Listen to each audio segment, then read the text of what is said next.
All right, we're live. We're going. All right, so what's up, everybody? Welcome back. So today I got Vito Penza, one of my best friends. I mean, I'm fortunate enough to call him one of my best friends, but also, former, player, football player at Dartmouth University, graduated. Now he's actually in law school.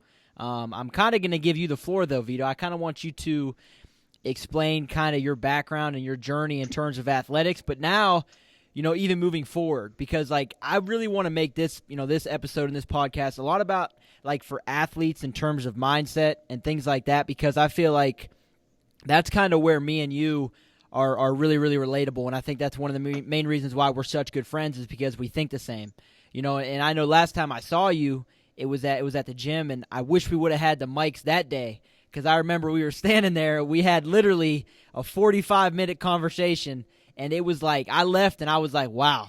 I felt truly inspired by it. And that's why I'm like, man, I got to get you on. And I know schedules have been crazy and stuff. But so go ahead and just kind of, like I said, let people briefly just kind of your journey in terms of, being younger, high school. And obviously your sport was football, which is a different perspective. But that's kind of what this podcast is about. I don't want it to be all about basketball. I want it to be about, how to improve mentally, physically, emotionally, spiritually, all that.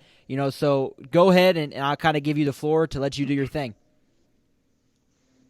Well, I appreciate it. Thanks for having me on. Yeah, it seems like yesterday we were at Creekside. What seemed to be a 5-minute conversation turned into about 45 minutes, an hour of just talking about what's been going on. And over the years, we've stayed close, even though we haven't been geographically in the same location. But so, yeah, my background, we obviously grew up together, played sports. I think our relationship started in the fourth grade playing football, transitioned into basketball, had a couple of championship seasons with you playing basketball. Didn't go to high school together, but we remained close through the years. Ended up playing multi-sports. I played basketball, baseball, and football. So we obviously had basketball in common, but then I focused on football. Like you said, I went to Dartmouth College, played there 5 years. I guess that's a good segue into, I guess, what led me to law school. I suffered some injuries at college, and I think that's something that you've probably talked about on the podcast and where a lot of people struggle with, and that's what's brought us really close. And we have so much in common as far as just overcoming adversities. I mean, for you, it was always size. I know that's something that you always talked about, but using that to your advantage of always being the hardest worker. And then for me, it's obviously been just trying to be the hardest worker. I think growing up in the same area and being from Youngstown and just having the coaching both of us had, I think, and we've talked about it before, has really led us to. It gives us a great platform to be an athlete first, but a better person. And we've always been pushed, no matter what sport we played. And I think a lot of it, too, is who you're surrounding yourself with, as far as fellow teammates, too, to be able to be committed to each other and to push each other. And I think our friends circle has done the same thing. Is we've always supported each other, regardless of where we went to schools, what sports we were playing. And I think that says a lot about how we were brought up, the programs that we were in, the traditions, and the legacies that we wanted to live in, those various things. But yeah, so I graduated from Dartmouth last year after playing my redshirt senior season, and then I enrolled in summer classes down at Ave Maria School of Law in Naples, Florida, where I aspire to get my law degree. But like Anthony, I'm an entrepreneur at heart. I own multiple businesses, and what I'm really looking to do is just get my law degree to help me with business negotiations and to open up doors for me. And obviously, just like Anthony, take on different business ventures and opportunities as they present themselves. And however I can positively impact people in various ways, I think that's what really led me to go to law school and just give me that platform to do so. Yeah, yeah, That's a little bit where I come from.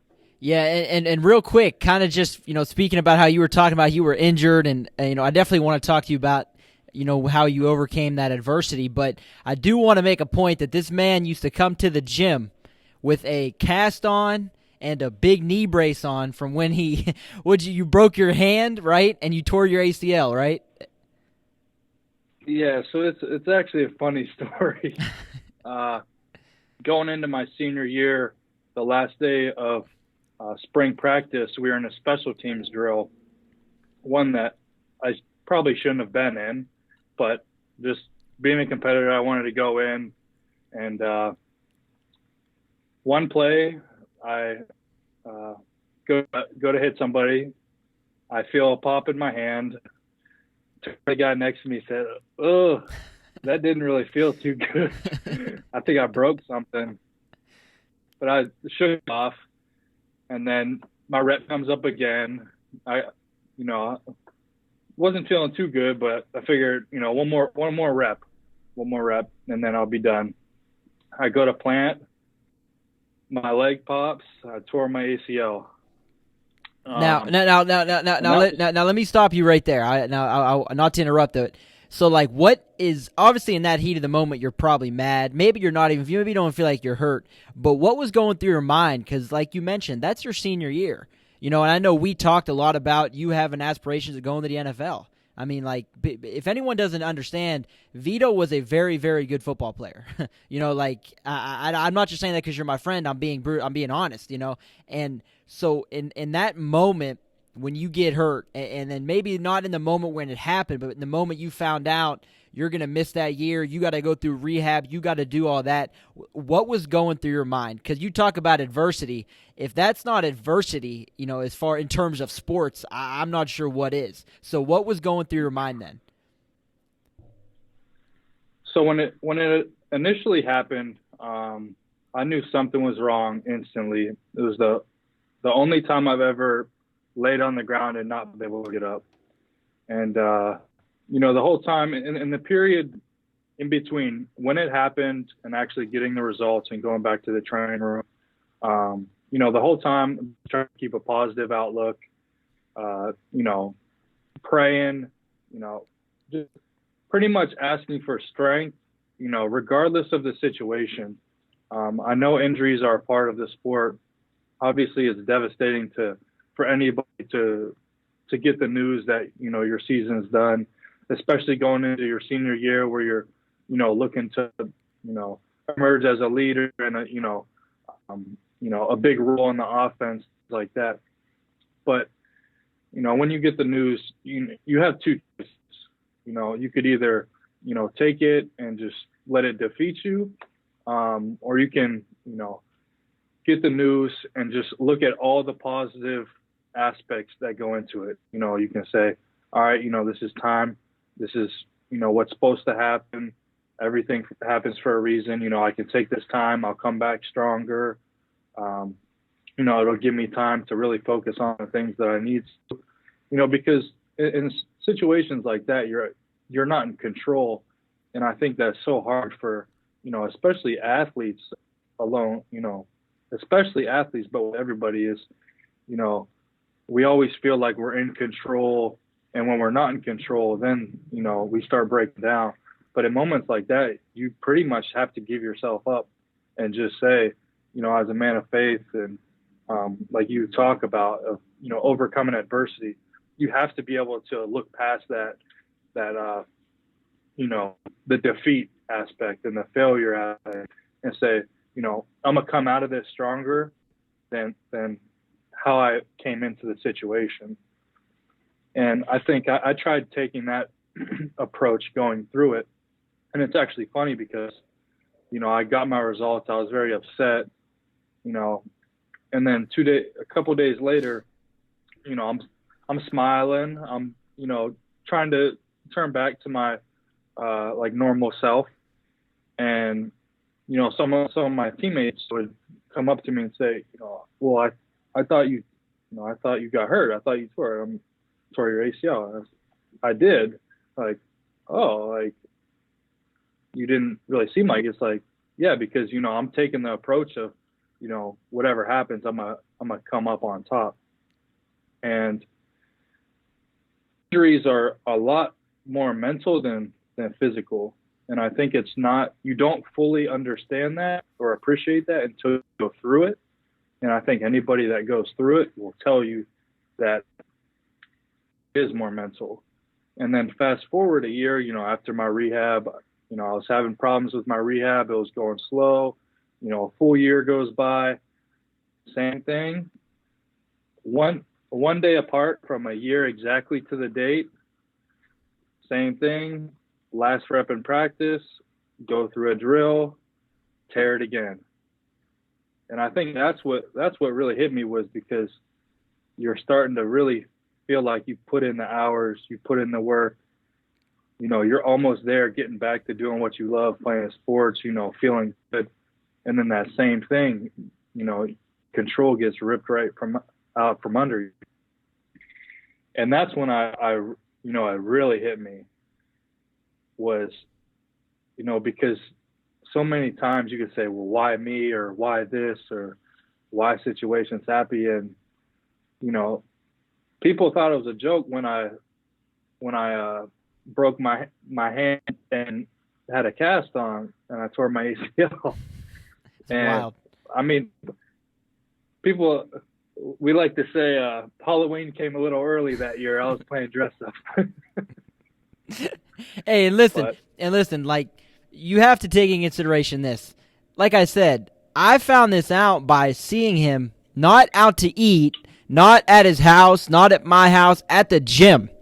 Like, truly, he was crutching around the gym. And I was like, Vito, what are you going to do? Like, you can't really do anything with your hands because you're currently have a cast on. You obviously can't do anything with your legs. And I remember you telling me, you showed me your phone, and you were telling me, I got some stuff that I'm going to try to do. I got to move. I got to get out of the house. And I'm thinking right then and there, I was like, all right, this guy, this is why I love this dude. This is why we're so relatable, because you're just like me in terms of work ethic.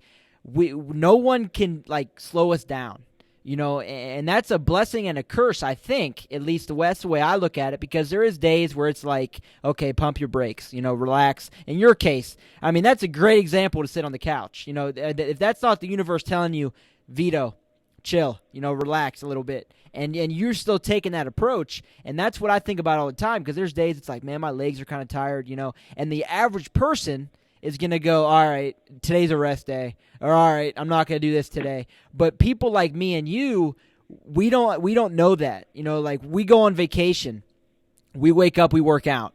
We're doing this, we're working out, and that's not to brag by any means, but that's just to say that for whatever reason, you're the closest person I know that is wired, like me, that's wired differently. And I people ask me all the time, how do you do this? How do you do that? How do you eat healthy? How do you stay disciplined? How do you do this? And I'm like, I truly don't know.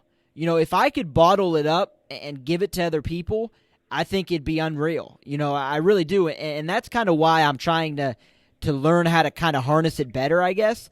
But it's just kind of the way I was born, that the idea of being average scares me to hell. It really does. It scares me to death being like everyone else. And I know that's what we talked about. That was part of our conversation at the gym, was we both have, like, entrepreneur mindsets. Neither one of us grew up going, okay, we're going to grow up, we're going to work a 9 to 5, we're going to do this, we're going to do that. It was always, we're probably going to have our own business. We were saying stuff like this, like, in the 6th grade.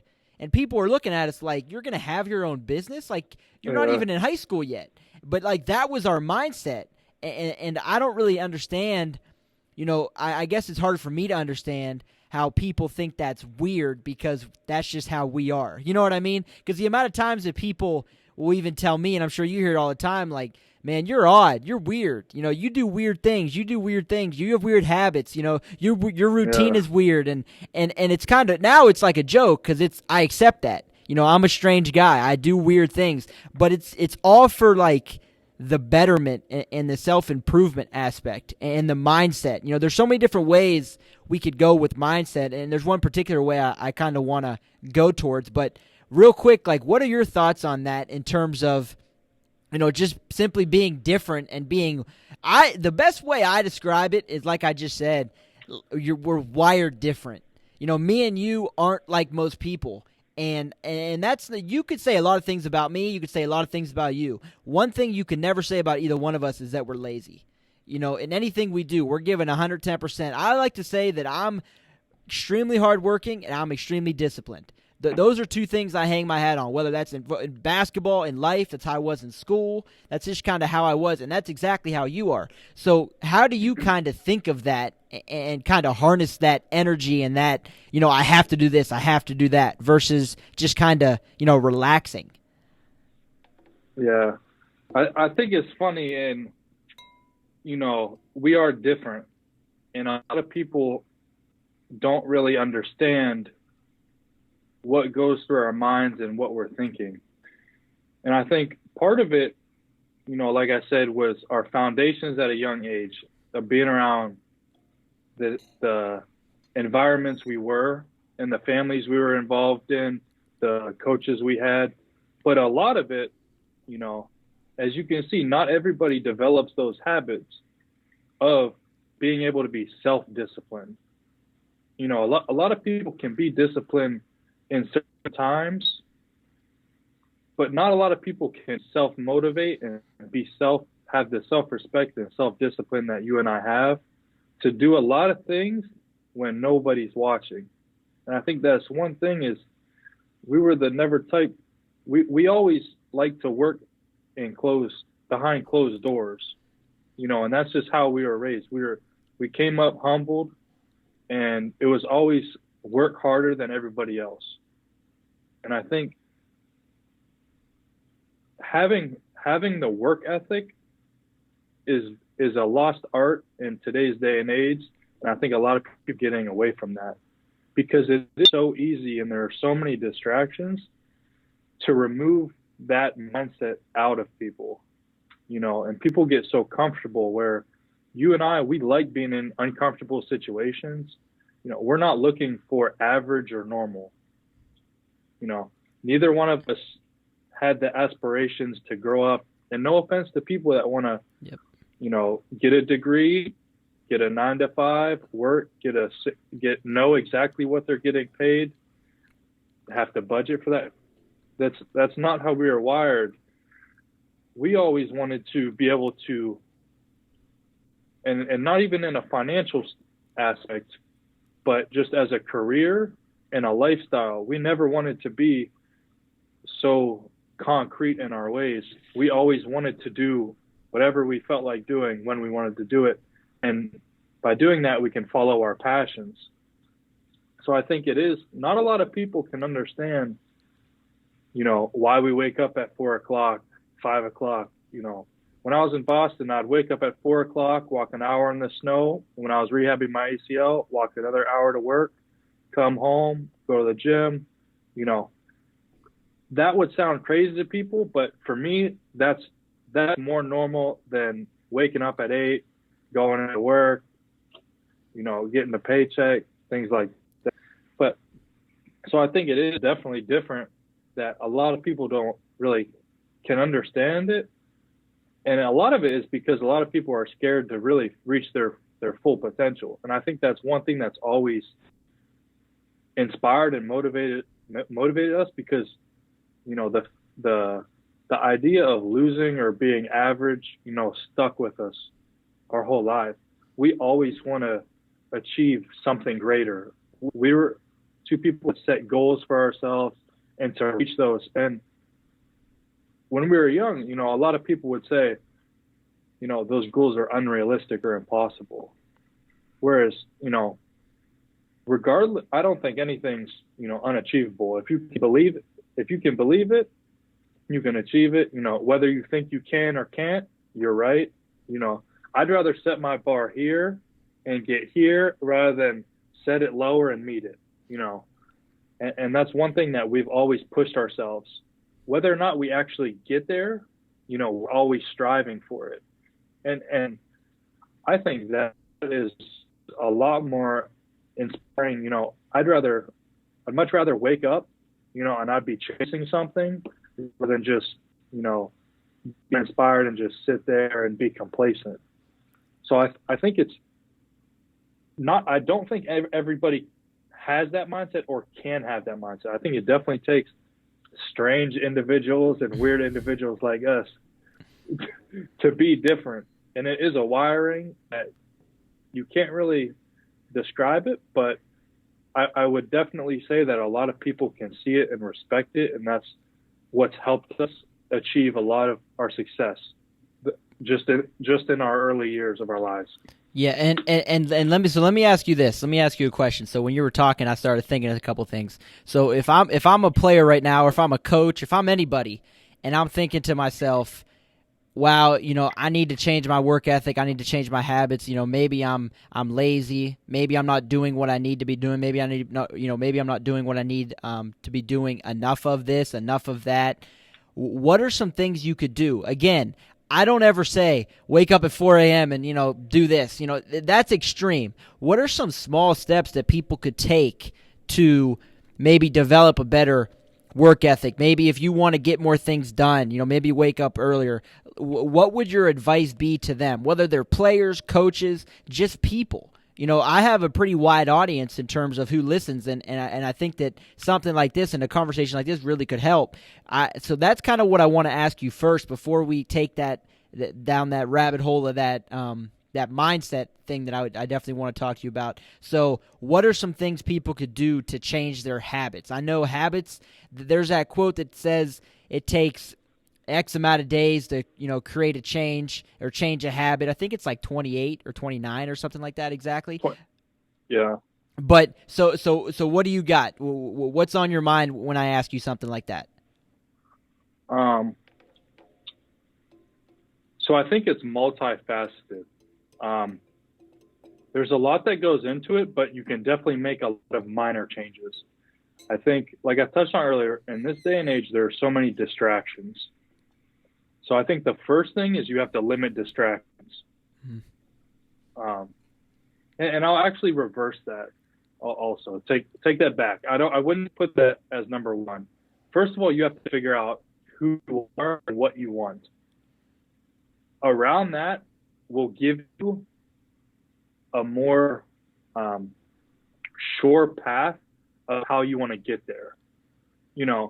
Because I like the saying, fail to plan to fail. If you don't have a plan of what you're going to do, there's no way of measuring how close you're getting to that goal. And a plan is, and there's also a saying, everyone has a plan until they get hit. Mm-hmm. So you can have a plan and you can deviate from the plan and either get good results or bad results. You have to be able to be versatile and overcome those certain changes.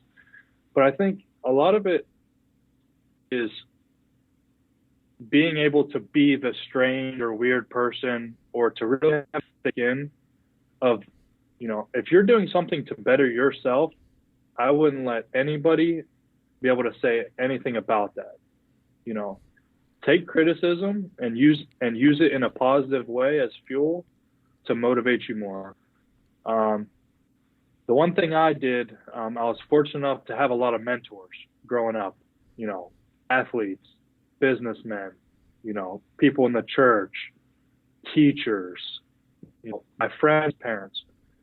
Being able, and for me, I always related to, athletes that were maybe 6 years older than I was, my brother's age. Being able to see their work ethic and their work habits. Look at successful people and see what they're doing.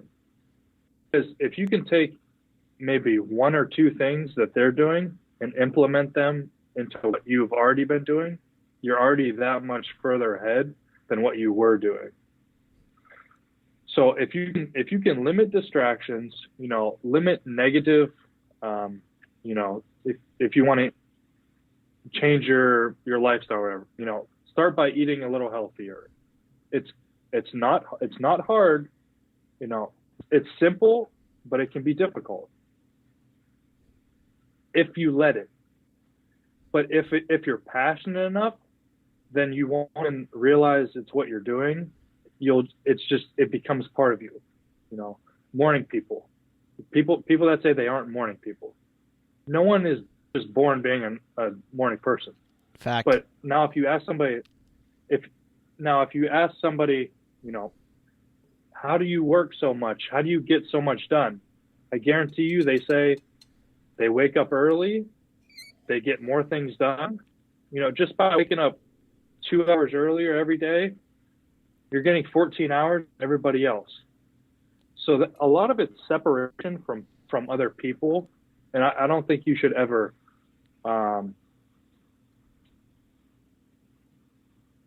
compare yourself to other people, but you can always find little things to get an advantage. And I think that's just part of like being a strategist and a competitor. You're always looking for an advantage. If somebody's doing something, you're going to do that plus something else. You know, you can never just do the minimum. Doing the minimum will only get you the minimum results. And I think a lot of athletes. No, not to cut you off, but it just while it's fresh in my mind, you brought up a really, really good point. The idea of not being afraid to be different. That to me is like bookmark that. Everybody listening, bookmark that, because to me is like that mindset shift and that game changer. There was a point in time where I'll be honest, I mean, it was in high school, but I was doing all these things and, you know, I wasn't eating junk food. I wasn't going out with my friends. You know, I wasn't drinking. I've never drank. I've never smoked a day in my life and all that. And there was a point in time where, you know, when I was in high school, I literally would kind of sit there and be like, why can't I just be like everyone else? You know, and I remember I truly used to battle with that. You know, why is it so hard for me to sleep past 4 o'clock? You know, why is it so hard for me to maybe go out with my friends one night? And it was to the point where it was like, dude, like it's okay, you know, relax, you know, take a little bit of, you know, heat off yourself. But when I got to the point where I accepted it, and that's why when you said that, I had to butt in and because it resonated with me, you know, it hit me, I was powerful, because it was at the point where it was like, you know what, you're right. You're not like everyone else. So stop trying to be and be yourself, because you trying to act like someone you're not is actually making you more miserable than just being who you are. You know, I don't go out. I don't do those things. I don't party. I don't drink. And that's okay. You know, a lot of people laugh. They're like, man, you wasted your college years and all this stuff. And I'm thinking, man, I was trying to build a business in college. You know, I didn't have time to go out. I was getting my degree. You know, I had my priorities were different. And if that's you, I'm not saying that's wrong. I'm saying that if there's people out there that kind of feel like I felt in a way of, man, I'm like really different. You know, I need to be a little bit easier on myself. I need to let loose a little bit in terms of not being so regimented and so routine oriented. And then that moment when it was just like, man, you know what? I don't even care. I'm me. I'm going to do me. That was an absolute game changer for me. It made me happier because I wasn't trying to battle. Oh yeah. You know, I could do this, but I gotta wake up early. You know, I can't be up past 12. I gotta wake up at 4. You know, and it made it easier to make that decision. Like, hey, you trying to go out? No, I don't want to go out. I gotta be up early. I gotta work out. You know, or hey, maybe you don't need to do the Stairmaster today. You know, maybe you don't need to do the 25 minutes. No, I have to do the 25 minutes. You know, and that, like, stuff like that to me is more mentally. You know, more mental, I need to make sure I get this done. You know, I need to make sure I get this done. Physically, obviously, yeah, it helps me be healthy and my body operate at a high level. But mentally, that was a big, big shift for me. So I'm happy you said that. But keep going with what you were just talking about. I didn't mean to cut you off. No, I mean, you bring up, I think it's underestimated how much it takes, and I think a lot of that is sacrifice. In order to, you're gonna have to make sacrifices whether you like it or not, and a lot of the sacrifices are gonna come at the expense of others, and that's not being selfish, that's being self-interested. You know, Yep. It's okay to say no to distractions. If you're, anything you do to better yourself is a positive. So it's staying in to read a book, watch podcasts, watch film if you're an athlete. If you just want to relax and meditate, if you don't want to do something that you feel isn't in line with your vision or your path, it's perfectly okay to say no and to remain who you are.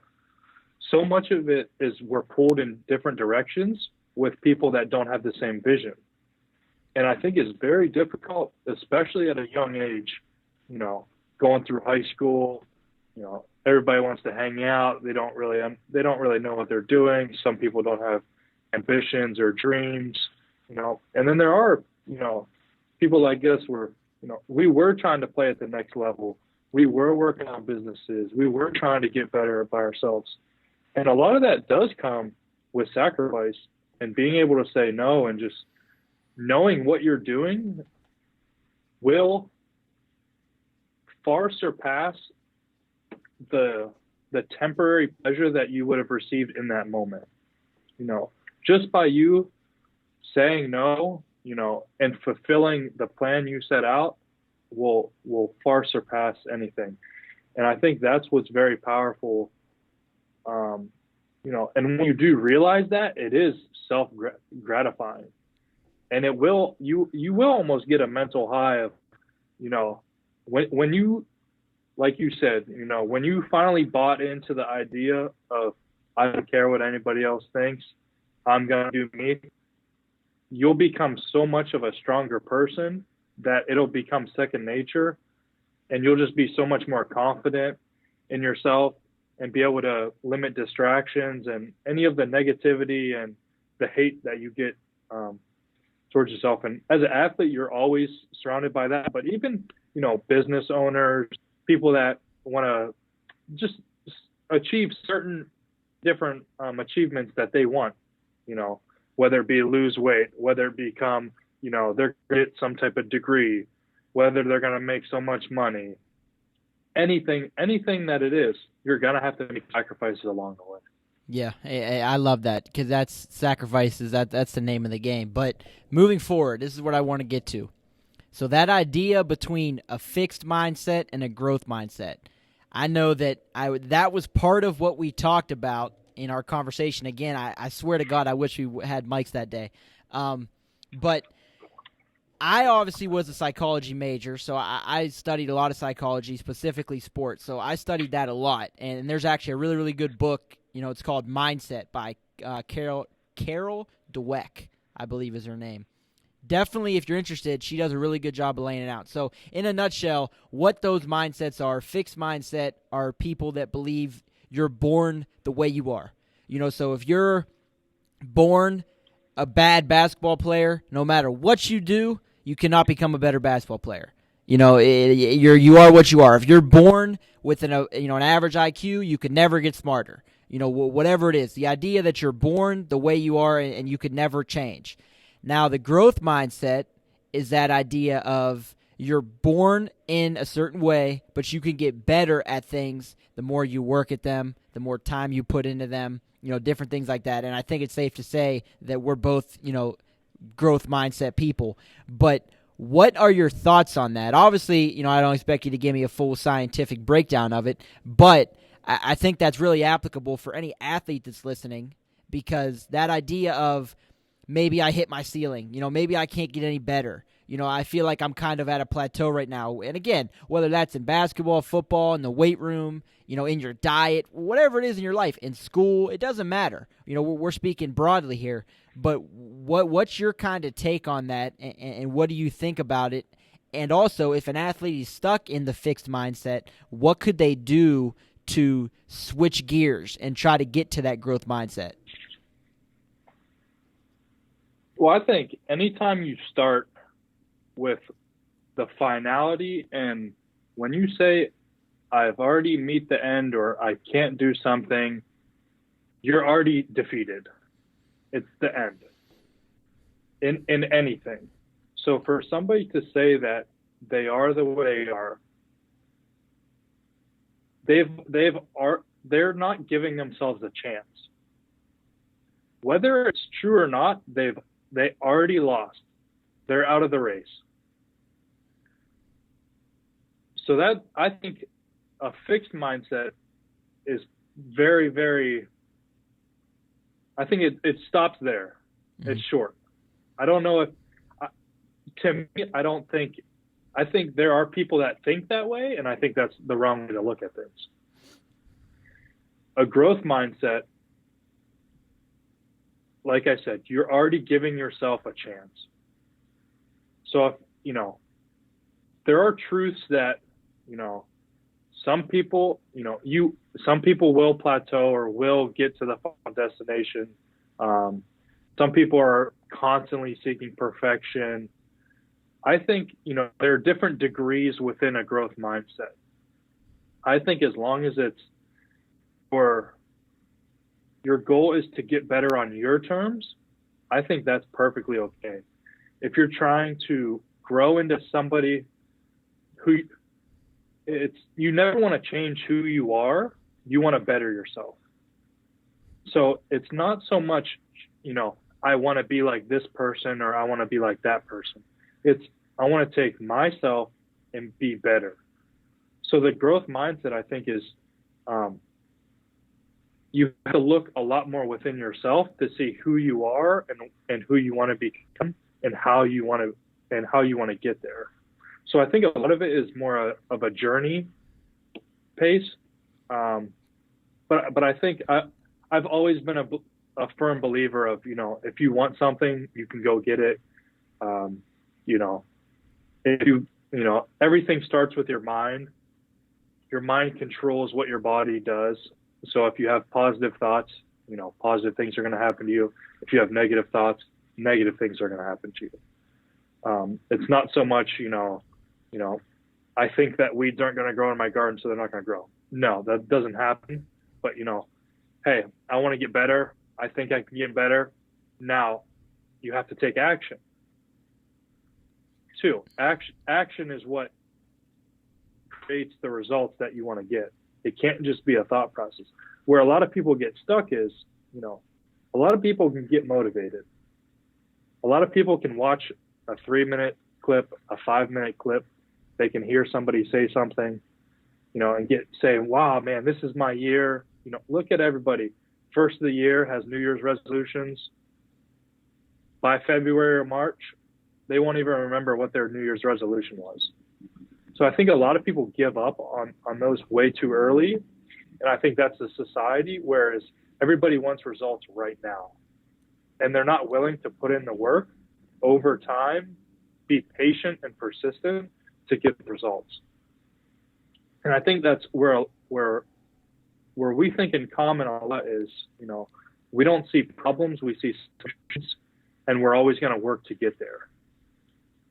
It might not happen overnight, but if you're constantly striving to be better, to have a more open mind, to be able to achieve certain things, you're at least giving yourself a chance. And I think it's a lot better way to live because you're inspired to do it and it motivates you. And you can actually, put faith in it. That's a lot of what faith is, the unknown, seeing the unknown, believing the unknown.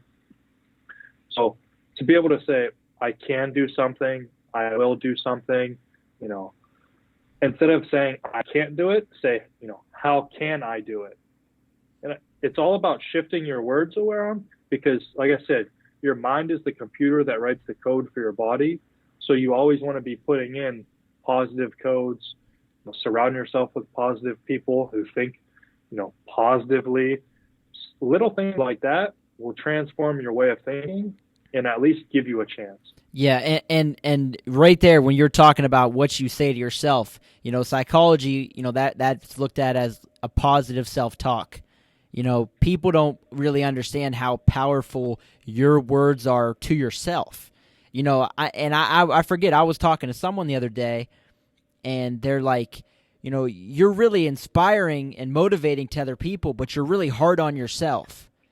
And that kind of hit me like a ton of bricks because I'm thinking, that's so right. I could really, really try to, or at least I think so. I think I'm doing it. Maybe I'm not. Maybe I'm, being big-headed. But I think that I am able to get the best out of people. I think that's one of my gifts that God gave me. I think I'm able to use past experience, use words, use things, tools, I guess we could call them, to get people, going and working hard and things like that. And then there's days that I'm hard on myself, and it's kind of like, if you're going to go and, uplift that person when maybe if they're in the workout, they're missing a ton of shots, and you're like, it's okay, and you're clapping, you're good, keep shooting, and then you make a mistake in your life, and you're like, what's the matter with you, and you're real mad at yourself, isn't that kind of, contradicting? It's kind of like you should be, you got to be hard on yourself, I believe, to an extent, if you want to get the best out of yourself. If you want to achieve something great, you have to have a certain standard for yourself.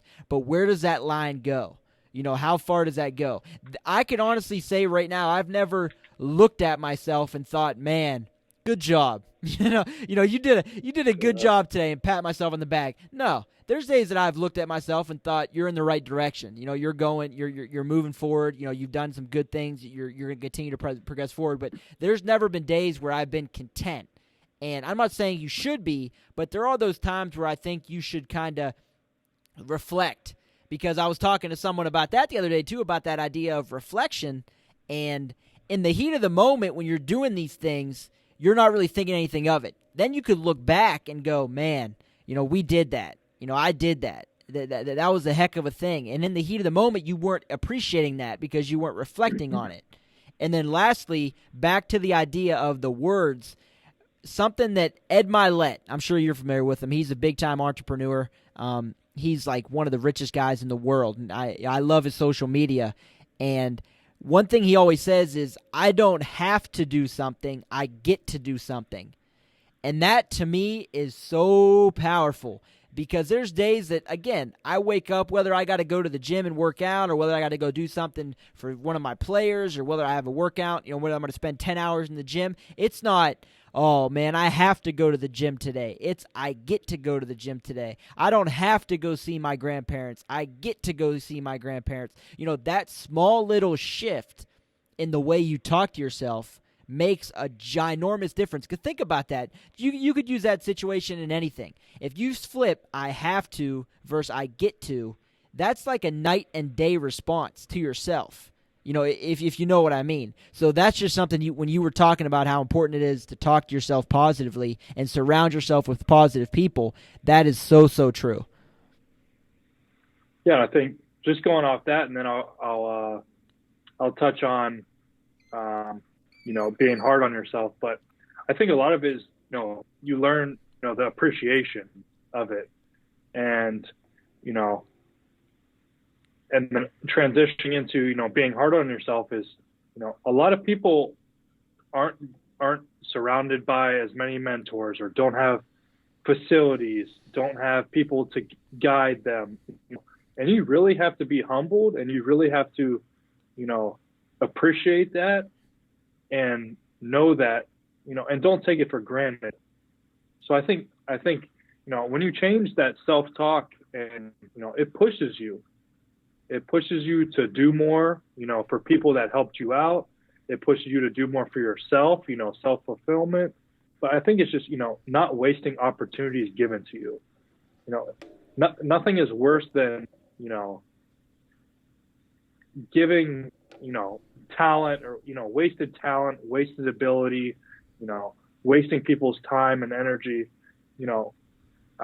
and that's something that we developed at a very young age, but because of the programs we were within, purely based off of sports and how we were coached, and we were always coached, probably harsher than a lot of people were.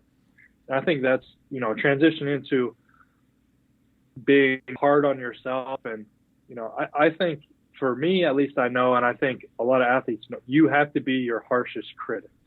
Mm-hmm. No one else should have to motivate you. No one else should have to, tell you that you're being lazy.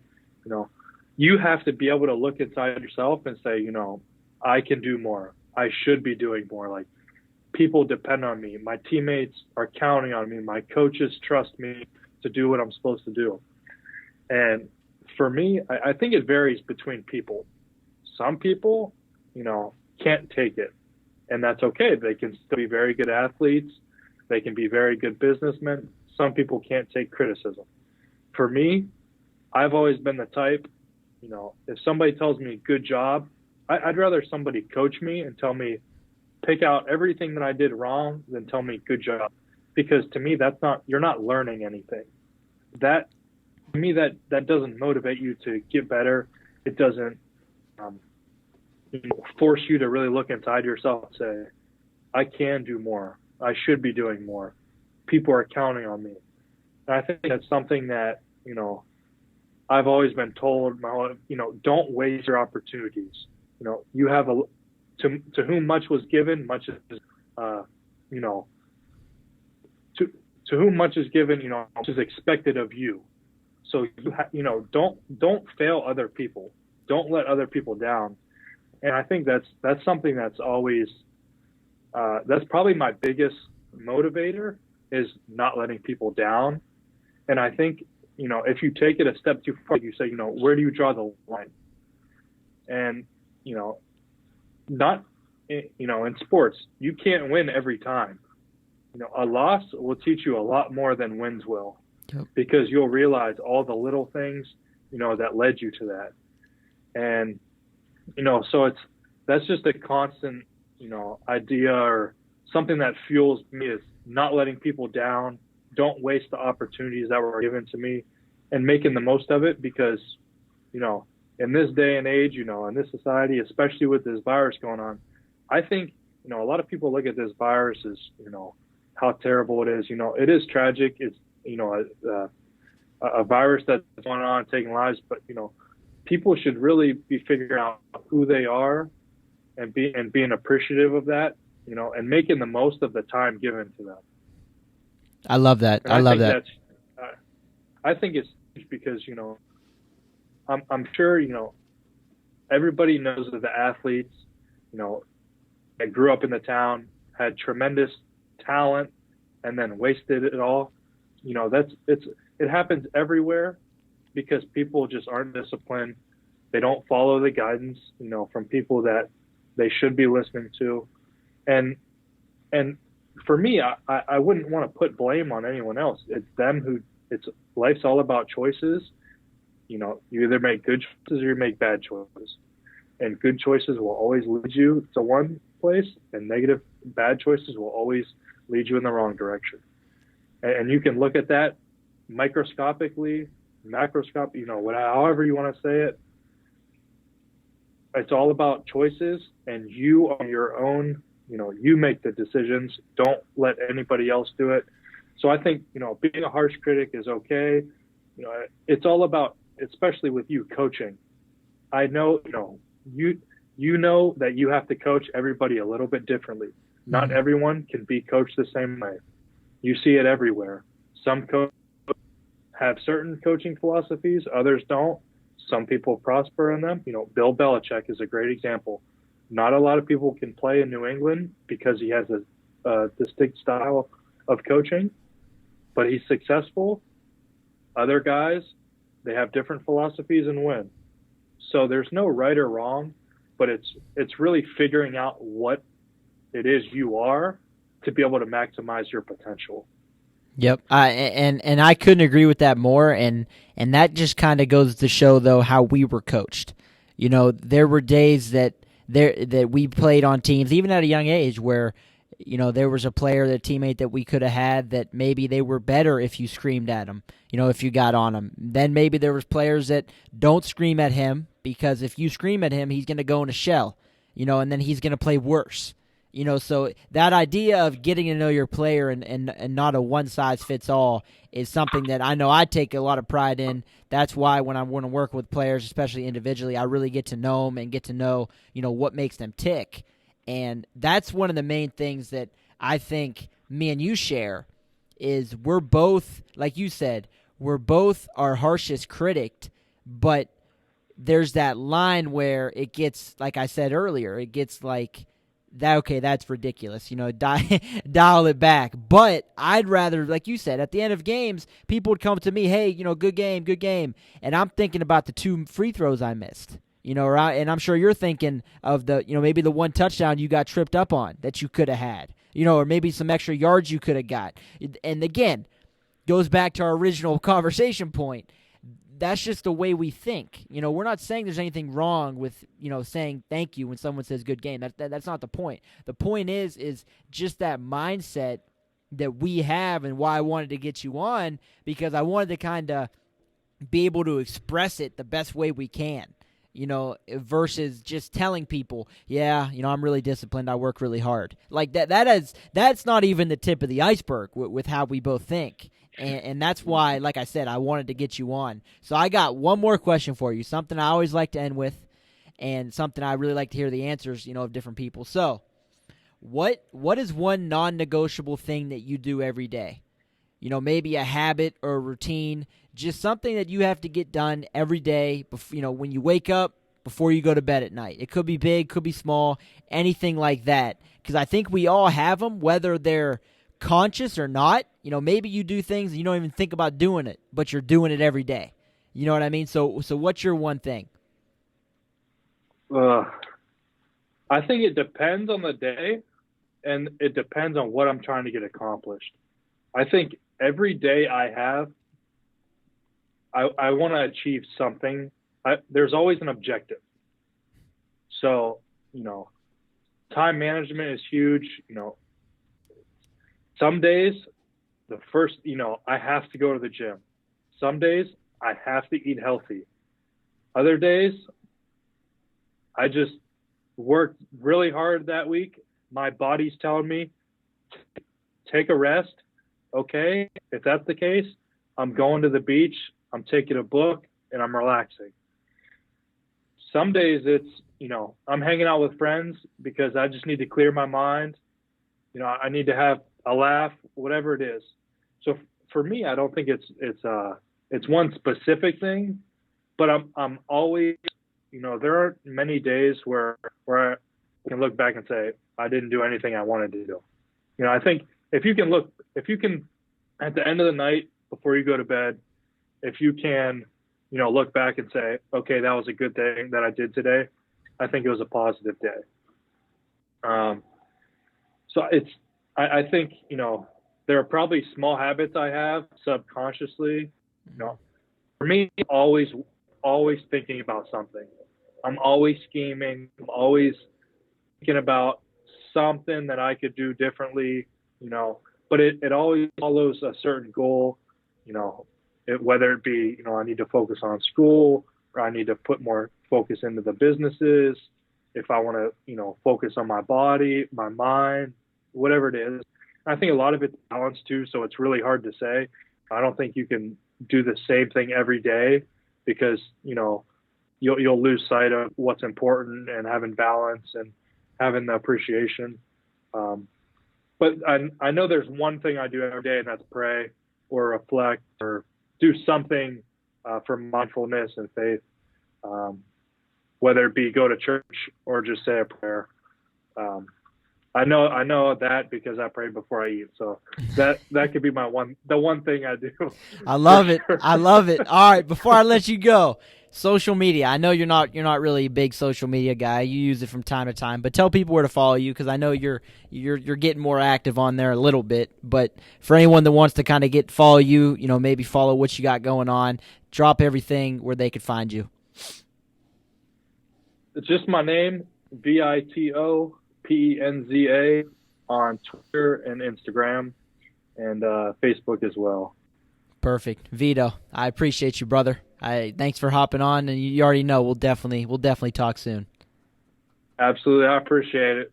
Thanks, brother.